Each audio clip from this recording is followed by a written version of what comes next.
আজ আমি রান্না করব সবজি ডাল। তো ভিডিওটা দেখতে থাকো। ডালটা হালকা করে ভেজে ধুয়ে নেব।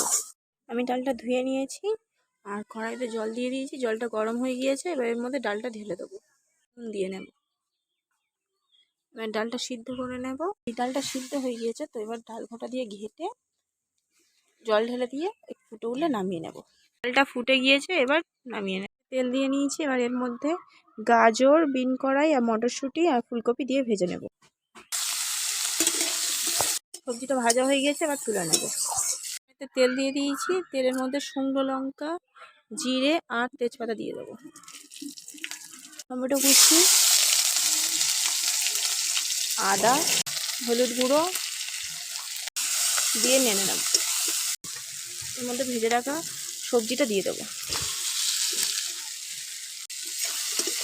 দিয়ে ভালো করে নেড়ে নেব। এর মধ্যে ডালটা দিয়ে দেবো,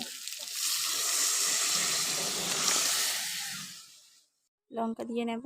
ডালটা ফুটে গিয়েছে, এবার ডালটা নামিয়ে নেব। ডালটা নামিয়ে এর মধ্যে ঘি দিয়ে দেবো আর দিয়ে দেবো ভেজে রাখা জিরের গুঁড়ো। ভিডিওটা যদি ভালো লাগে প্লিজ লাইক, কমেন্ট, শেয়ার করে দিও আর চ্যানেলটা সাবস্ক্রাইব করতে ভুলো না।